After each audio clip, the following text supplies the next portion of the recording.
Hello mga ka-farmers! So ngayong araw na to mga ka-farmers, nagbisita ako dito sa aming farm. So patingin-tingin lang ako dito mga ka-farmers kung kumusta ako sa aking farm ng aking mga magulang, kasi minsan pag uwi ko sa trabaho, dito ako pupunta, kumustahin ko sila. So ito, tinitingnan ko, maraming bunga, mga hilaw pa yung iba at saka iba yung hinog.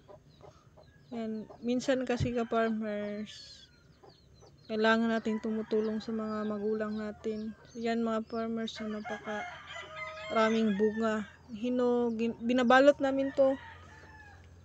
Yan. Ganyan lang sila kalaki mga ka-farmers, mga kaibigan. Sa mahilig na farm dyan, sa mahilig ng mga kakawan, mga prutas. Yan. Minsan kasi kailangan ko ng fresh air, kaya patingin-tingin ako sa bunga, makawala ng problema. Ito, maraming bunga oh. Binabalot namin yan. Grabe talaga ang bunga nito guys. Tingnan yung maigi. Oh.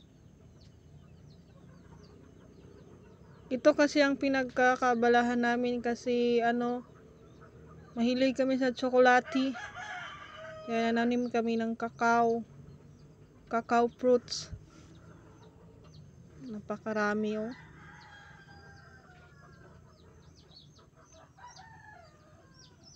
Yan. Napakaganda talaga tingnan. Biruin mo mga kaibigan. Sa hinihintay mo. Ang daming bunga. Masarap yan balutin. Lalo na kapag maharbis. Nako. Ang sarap tingnan. Yan. Marami kasi yan eh. Kasi marami kasi silang area. Kaya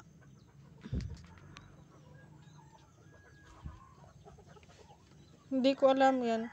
Yan ang yung uncle ko nag-harvest.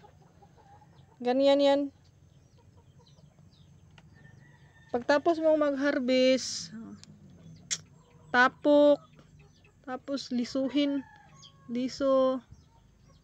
Yan. Yan ang itsura ng bunga na yan. Ang kakao. Pagkatapos yan, ibilad. Pag matapos ang biyak-biyak. Yan. Ito ang aming pinagkaabalahan sa aming bukid. Sa aming probinsya, sa aming lugar. Cacao tree. Yan guys. So dito naman nga side, dito kunti na lang hinog pero marami pang bunga. Yan. Yung iba dyan maliit pa, yung iba hinog, yung iba putos na, yung iba hindi pa, yung iba hihintayin hanggang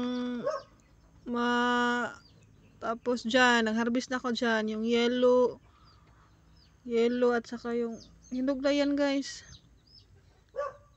Tingnan nyo guys, nagbiak ako dito guys. Nagbiak. Dahan-dahan kasi yung kutsilyo, ang napakahait naman. Ganito ang itsura ng kakao. Yan. Alam nyo guys, maliit yan tingnan at saka normal lang yan kasi wala yung spray. Yung iba kasing kakao mayroong spray. Sa amin hindi kami nag-i-spray.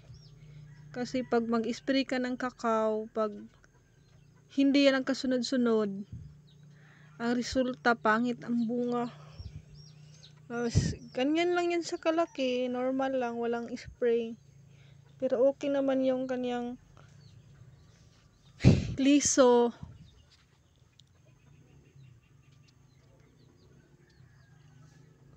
Yan.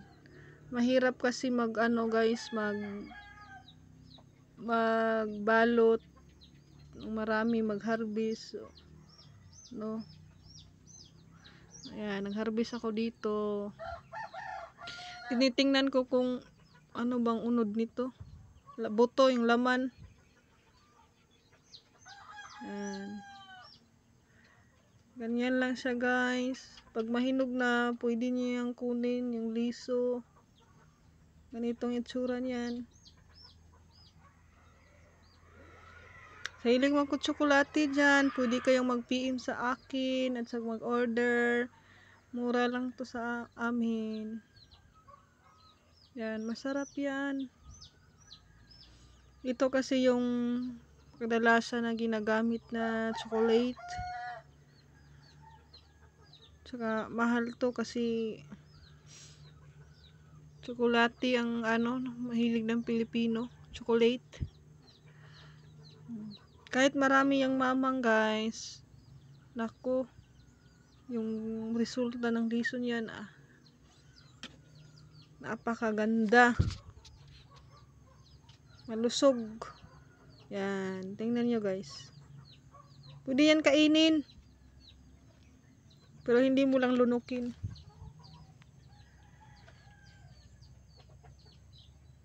Dito naman na side na area, so naghahanap ako ng hinog.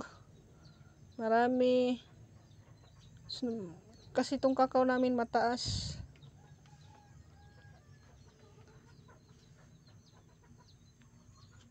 Tingnan yung maigi. Napakarami guys. Masasabi ko talaga na bless kami ni Lord. Salamat po. Kasi ang daming bunga ng kakao.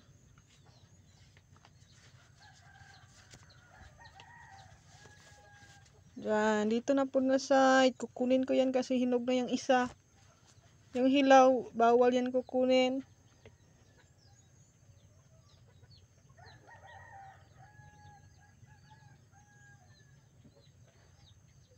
Travel muna.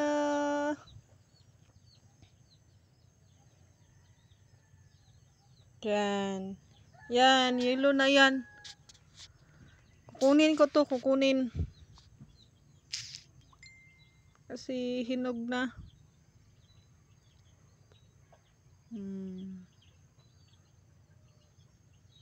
Ganyan lang kasimple mang-harvest ng kakao. Hindi mahirap. Hindi siya mahirap gawin.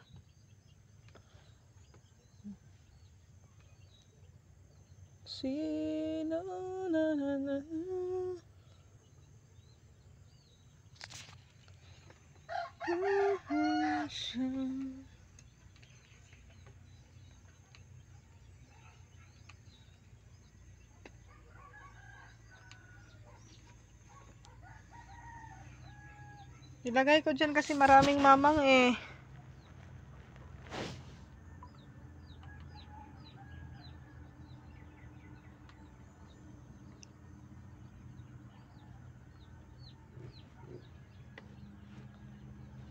Marami yung mga ka-farmers.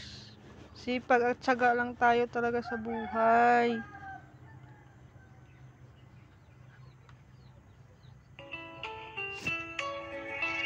Tingnan nyo, napakaganda ng hinog. Pinalabas ang liso niya.